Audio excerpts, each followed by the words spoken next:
시청자 여러분 안녕하십니까? BTV 대구 뉴스입니다. 첫 소식입니다. 민원실 공무원들에게 쉴 권리를 보장하는 점심시간 휴무제가 내년 1월부터 대구에도 전면 도입됩니다. 대구 9개 구군의 본청과 각 행정복지센터 민원실은 12시부터 오후 1시까지 업무를 하지 않게 됩니다. 김민재 기자가 보도합니다. 대구 중구의 한 행정복지센터. 센터 출입문에 셔터가 내려져 있습니다. 점심시간 동안 공무원들이 식사를 하고 휴식을 취하기 위해서입니다. 이 센터는 지난 3월부터 공무원 점심시간 휴무제를 시범 실시해 오고 있습니다. 중구 6개 동, 달서구 12개 동, 수성구 2개 동에서 올해부터 시범 운영했습니다. 특별하게 불편을 얘기하시는 분은 없었고 보통 공무원들한테도 점심시간은 필요하다고 생각하시는 분들이 많으셔가지고 반응은 전반적으로 이제 긍정적이었던 것 같아요. 딱 시간 정해서 이제 딱 밥 먹고 휴식을 딱 취하고 하니까 직원들이 더 이제 편하고 좀 더 이렇게 민원인한테 좀 더 빨리 또 친절하게 또 민원을 더 응대하기에는 더 이게 좋은 것 같아요. 전국 80여 개 지자체가 시행하고 있는 공무원 점심시간 휴무제가 내년 1월 1일부터 대구에도 전면 도입됩니다. 대구구청장 군수협의회 회의에서 이같이 결정했습니다. 대상은 각 구군의 본청 민원실과 행정복지센터입니다. 민원이 밀리는 그런 현상이 있기 때문에 그래서 그런 걸 방지하기 위해서도 점심시간을 깨끗하게 쉬고 그다음에 업무의 연속성을 좀 보장하기 위해서 했는 것인데 아마 주민들한테는 조금은 불편한 것이 있지 않나 이런 생각을 합니다만은 그거를 잘 보완해서 내년 1월 1일부터 잘 시행하도록 그래. 각 구군청은 공무원 점심시간 휴무제의 시행 근거가 될 조례를 지난 3월 중구를 시작으로 차례대로 제정 완료했습니다. 감사합니다. 지난 2022년부터 제도 도입을 줄곧 요구해왔던 공무원 노조는 즉각 환영의 뜻을 밝혔습니다. 민원실에 있는 민원 담당자가 자기 보유 서의를 받아야 됩니다. 그걸 안 받으면 덜처분을 띄줄 수가 없어요. 처분에 덜처분 이외에 다른 민원이 오게 되면 이 직원이 그 업무를 할 수가 없어요. 그래 되면은 그 맞는 분들은 왜 빨리 안 해주냐고 자꾸 이의 제기를 할 것이고 이렇게 되면은 근무하는데 상당히 애로사항이 있다. 각 구군청은 빠르면 이달 중 공무원 점심시간 휴무제 시행을 안내하는 현수막을 내거는 등 홍보 활동에 주력한다는 방침입니다. BTV 뉴스 김민재입니다. 달서구 도원동 도원지 바로 옆에 복합 스포츠센터 건립을 두고 민간 사업자와 주민들 간 법정 공방이 계속 이어지고 있습니다. 법원이 현장 검측을 진행했는데 이 과정에서 주민과 학생들이 침묵 시위를 펼치며 재판부를 압박했습니다. 천혜열 기자가 취재했습니다. 달서구 도원동에 실외 골프 연습장을 짓겠다는 민간 사업자와 이를 반대하는 주민들과의 갈등이 2년째 이어지고 있습니다.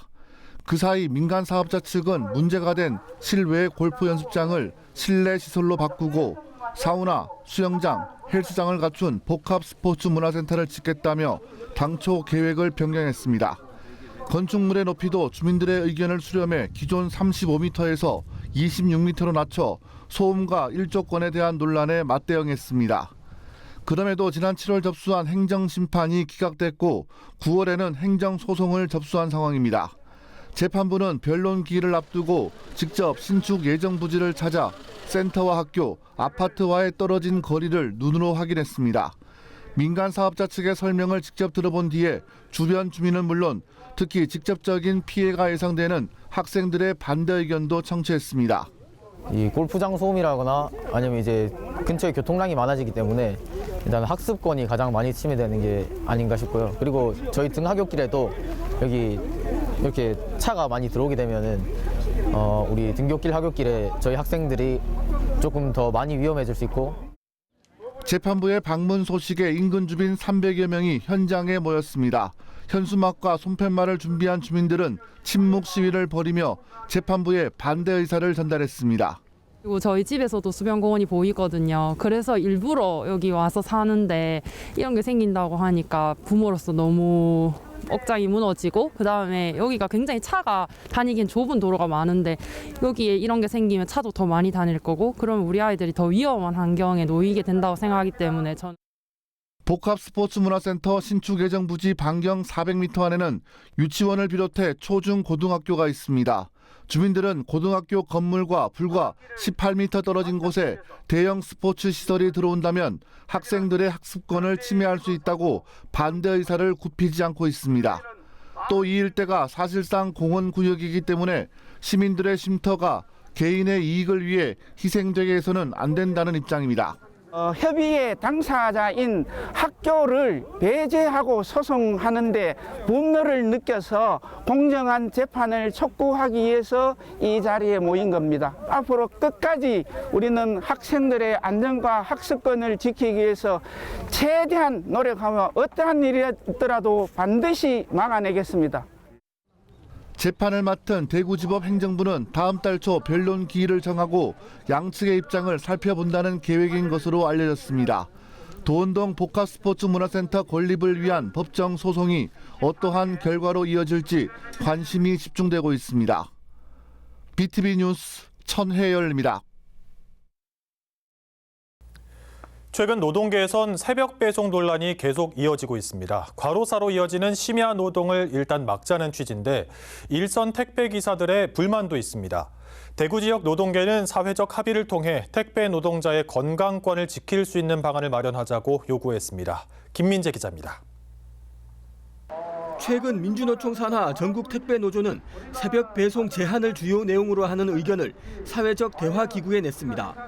자정부터 새벽 5시 사이에는 배송을 제한하고 오전 5시 출근조와 오후 3시 출근조로 나누는 주간 연속 근무제를 제안했습니다. 택배 노동자의 건강권을 보장하고 심야 노동의 위험성을 줄이자는 취지입니다.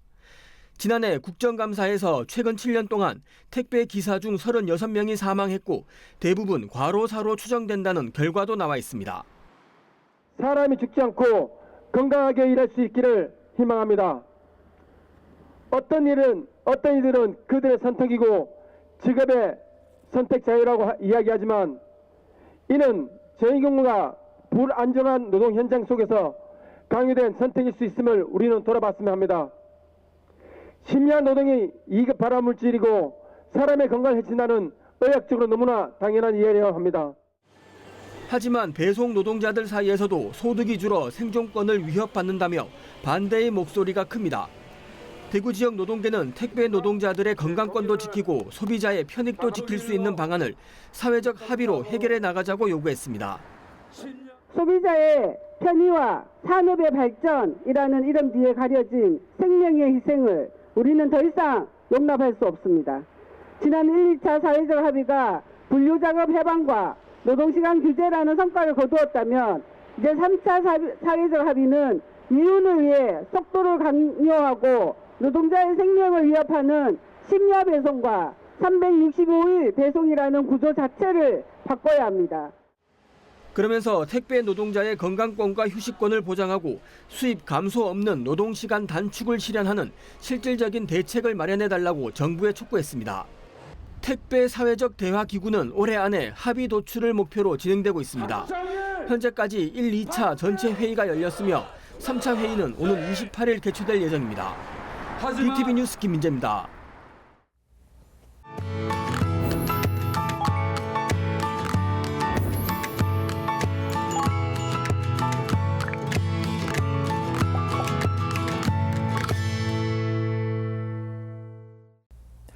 케이블 TV 공동기획 우리 동네 영웅 시간입니다.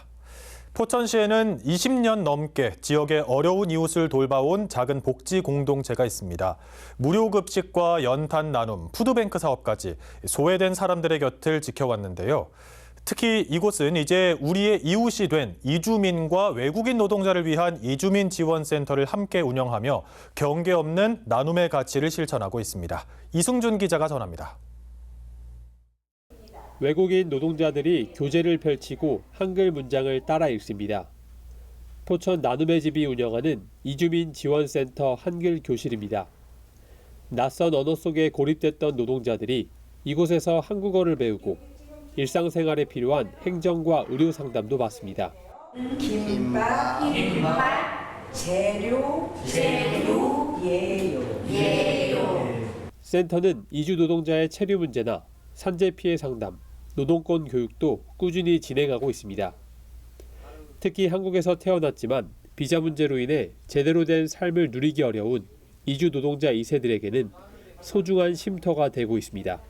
저도 어렸을 때 미등록으로 자랐어가지고 나눔의 집에서 이제 온갖 지원들을 많이 해주었고 병원비나 이런 수술비 같은 것도 지원을 해줬고 나중에 비자를 발급받을 때도 나눔의 집에서 큰 도움을 주셨습니다. 어떤 경우에는 부모 중에 한쪽이 단속되어서 이제 나가면 엄마 혼자 아이들을 키우는 경우도 있거든요. 그런 경우에는 아이들이 초등학교 들어가기 전까지는 사실은 어려움이 크죠. 정부에서 전혀 아이에 대해서 파악하고 있지 못하기 때문에 아무런 지원도 해주지 않거든요. 포천 나눔의 집은 이주민 지원을 넘어 지역 복지의 마지막 울타리 역할도 하고 있습니다. 무료 급식소와 푸드뱅크를 운영하며 어르신과 취약계층에게 식료품을 나누고 겨울이면 연탄을 직접 배달하며 함께 사는 마을의 온기를 전합니다. 그래서 저희가 제일 주안점으로 삼았던 것은 나눔의 집을 위한 나눔의 집이 아니라 정말 주민을 위한 가난한 사람들을 위한 활동을 열심히 해보자 해서 봉사자 조직하고 후원자 조직하면서 지금은 한 10개 센터에 60여 명의 실무자와 함께하는 일들을 하고 있는데요. 이주 노동자에겐 든든한 울타리가, 어려운 이웃에겐 따뜻한 밥 한 끼가 되어온 포천 나눔의 집. 작은 공간이지만 20년 넘게 지역의 온기를 지켜왔습니다. 딜라이브 뉴스 이승준입니다.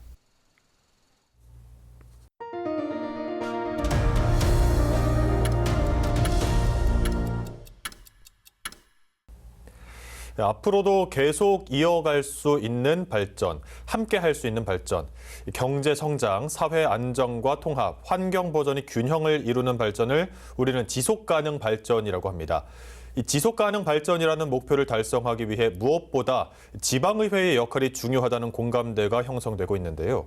이번에 전국 지방의회 지속 가능 발전 의정협의회가 창립됐는데 그 초대 공동회장으로 박종길 대구 달서구의회 의원이 선출됐습니다. 박종길 초대 회장 스튜디오로 모시고 자세한 이야기 들어보겠습니다. 회장님 안녕하십니까? 네, 안녕하세요. 네, 전국 지방의회 지속 가능 발전 의정협의회 초대 회장으로 선출이 됐습니다. 중요한 일인 만큼 어깨가 무거울 것 같은데요. 먼저 취임 소감부터 여쭙겠습니다.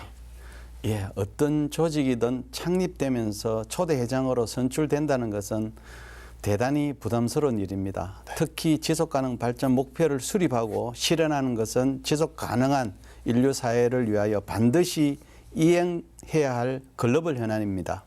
앞으로 협의회는 이런 중요한 글로벌 현안에 대한 지방의 역할을 모색하고 행정에 반영하도록 노력할 것입니다. 협의회 초대 회장으로서 무거운 책임감을 느끼면서 협의회가 잘 뿌리 내릴 수 있도록 노력하겠습니다.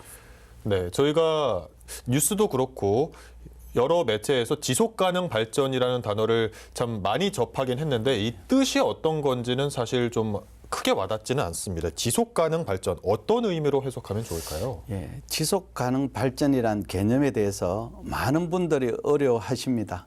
지속가능 발전이란 지속가능 발전 기본법의 목적에도 명시되어 있듯이 경제, 사회, 환경의 균형과 조화를 통하여 현재 세대는 물론 미래 세대가 보다 나은 삶을 누릴 수 있도록 하고 국가와 지방 나아가 인류 사회의 지속가능 발전을 실현하는 것을 의미합니다. 그래서 유엔에서는 인류 사회의 지속가능한 발전을 위하여 2015년 총회에서 2030년까지의 공동목표 17개를 채택했습니다. 네. 유엔 지속가능 발전 목표는 빈곤, 질병과 같은 보편적 문제, 기후변화, 환경오염 등과 같은 환경 문제, 생산, 소비, 사회구조 등과 같은 경제, 사회 문제를 2030년까지 해결하고자 하는 국제 공동 목표라고 할 수 있습니다. 네, 좀 무섭게 이해하면 2030년까지 17개 목표가 잘 이행되지 않으면 지속 가능하지 않을 수도 있다. 이렇게 들리기까지 하는데요. 그렇다면 전국 지방의회 지속 가능 발전 의정협의회는 어떤 역할을 하게 됩니까? 예. 2015년 유엔 총회에서 인류 사회의 지속 가능한 발전을 위하여 2030년까지의 목표를 채택했음에도 불구하고 정부와 지방 정부는 너무 소극적으로 대응하고 있는 것도 사실입니다. 안타깝게도 각 지방 정부에서는 이제 겨우 기본 전략과 추진 계획을 수립하였거나 현재 진행 중에 있습니다. 특히 주민들의 일상과 밀접한 관련이 있는 기초지방정부의 역할이 중요한데 실행 속도는 더디기만 합니다. 그래서 주민을 대표하는 지방의회에서 적극적으로 나서서 지속가능 발전의 확산을 위한 지방의회의 역할을 확대해야 한다는 공감대가 형성되었습니다. 앞으로 지속가능 발전 목표 실현 관련하여 지방의회의 역할을 강화하는 데 우리 의정협의회가 앞장서겠다는 각오를 가지고 있습니다. 네, 행정과 정책이 아무래도 기초의회에서 시민과 가장 가까이 맞닿아 있다 보니까 지속 가능한 발전도 시민이 해야 할 일들이 많고 그 역할을 기초의회에서 지방의회에서 해 나가겠다는 게 또 이 의정협의회에서 해 나가겠다는 각오인 것 같은데요. 미래 세대의 환경을 생각하면서 우리 세대의 생활도 함께 발전할 수 있는 이 개발이 현재도 지속이 되고 있는데요. 달서구의회 의원으로서 달서구의 지속 가능 발전 현주소는 어떻습니까? 예, 달서구는 2023년 8월에 지속가능 발전 기본조례를 제정하여 지속가능 발전 목표 수립을 위한 근거를 마련하였고 이 정책의 신속하고 전문성이 강화된 실행을 위하여 2024년 1월에 지속가능 발전팀을 신설하였습니다. 현재 우리 구의 지속가능 발전 목표의 기본 전략 및 추진 계획은 수립된 상태입니다.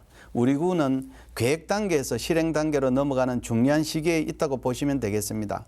그리고 이 지속가능 발전은 시민의 참여와 민간 거버넌스가 중요하기 때문에 될 수 있으면 많은 분들이 참여하여 역할을 할 수 있는 지속가능 발전 협의회 구성의 중요성을 함께 인식하고 현재 준비 중에 있습니다. 네, 이번에 또 회장에 취임한 의원님께서 평소에도 특별히 지속 가능 발전 그리고 그 안에 있는 탄소 중립에 상당히 많은 관심을 갖고 있던 걸로 알고 있는데요. 이 관련해서 어떤 의정 활동이 또 있으셨습니까?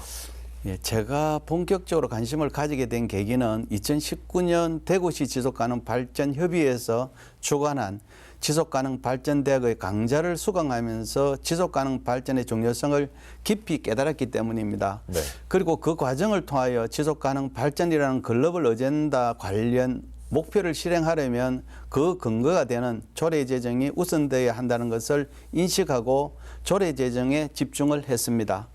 그래서 지속가능 발전 기본조례, 탄소중립, 녹색성장 기본조례, ESG 경영 활성화 지원조례, 순환경제사회 전환 촉진조례 등 우리 구의 지속가능 발전 및 탄소중립 관련 조례 대부분을 대표 발의하였습니다. 이러한 활동들이 지역의 지속가능 발전을 제도적으로 뿌리는 데 도움이 되었다고 생각하고 아마 이런 노력을 함께 평가해 주셔서 이번에 협의회 초대 공동회장으로 선출된 것이 아닌가 싶습니다. 앞으로도 조례 제정에 그치지 않고 실제 정책이 현장에서 구현될 수 있도록 지속적으로 점검하고 뒷받침하겠습니다. 네, 아무래도 실제로 체감할 수 있는 정책 그리고 실천할 수 있는 어떤 활동들이 지속 가능한 발전에서 가장 중요할 것 같은데요. 또 일반 시민들이 지속 가능한 발전을 생활에서 실천하는 방법도 있을 것 같습니다. 간단한 사례가 있다면 좀 소개해 주실 수 있을까요? 예. 달서구청에서도 일반 시민들이 실천할 수 있는 세부 목표를 수립하여 홍보하고 있습니다. 네. 일반 시민들이 일상에서 실천할 수 있는 방법은 많이 있습니다. 간단한 몇 가지만 말씀드리면 하루 10분 절전, 일회용품 줄이기, 분리배출 철저히 하기, 가까운 이동은 도보나 자전거 이용하기 등 생활 주변에서 쉽게 찾을 수 있는 것부터 실천하면 됩니다. 특별한 장비나 비용이 필요한 것이 아니라 지금 생활에서 조금만 바꾸면 할 수 있는 것들입니다. 이런 작은 실천들이 모이면 달서구의 미래를 더욱 지속 가능하게 만드는 큰 힘이 됩니다. 네, 마지막으로 시민들과 가장 맞닿은 상태에서 우리 인류의 미래를 책임지는 전국지방의회 지속가능발전 의정협의회 초대 회장으로서 앞으로 포부 한 말씀 부탁드립니다. 예, 이제 전 세계 인류 사회의 지속 가능성을 위해서 지속 가능 발전 목표를 실현하는 것은 반드시 이행해야 할 글로벌 과제가 되었습니다. 이 목표를 실현하기 위해서는 지방의회의 역할이 큰 만큼 의정협의회를 중심으로 교류와 협력을 더욱 체계화될 수 있도록 지속적으로 소통하고 의원들의 고견을 정책 검토와 추진 체계 마련 과정에 적극적으로 반영하도록 노력하겠습니다. 네, 오늘 말씀 감사합니다.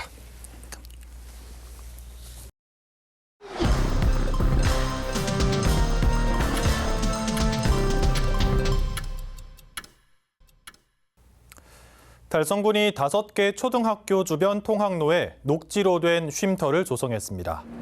자녀 안심 그린숲 조성 사업의 하나로 추진한 이 쉼터는 포산, 금포, 화남, 다사, 서동초등학교 주변에 약 1.5헥타르 규모로 조성됐습니다. 총 2만 4천여 그루의 나무와 다양한 식물을 심었고 벤치와 쉼터도 설치해 주민들이 자연 속에서 쉴 수 있는 공간으로 거듭났습니다. 달성군은 특히 차도와 인접한 구역에는 통학로와 구분하기 위해 화단을 배치했다고 밝혔습니다. 지난해 대입 전형에서 학교 폭력 이력이 있는 학생들이 대거 불합격 처리된 가운데 전국에서 가장 많은 불합격자가 나온 곳은 대구 계명대인 것으로 나타났습니다. 더불어민주당 김영호 의원이 공개한 자료를 보면 지난해 입시에서 계명대는 총 38명이 학교 폭력으로 감점을 받아 불합격 처리됐습니다. 이는 전국 대학 중에서 가장 많은 수치입니다. 경북대는 두 번째로 많은 22명이었고 그 밖에도 서울대 2명, 연세대 3명, 성균관대도 6명이 불합격 처리됐습니다. 서구청은 국채보상로를 포함한 13개 노선의 양보집나무 가로수에 대한 전정사업을 내년 1월까지 실시할 예정입니다. 이번 전정사업은 가로수 낙엽으로 인한 불편을 줄이기 위해 통상 1월에서 2월에 걸쳐 시행되던 것을 앞당겨 시행하는 것으로 주민들의 불편을 최소화하고자 하는 목적을 가지고 있습니다.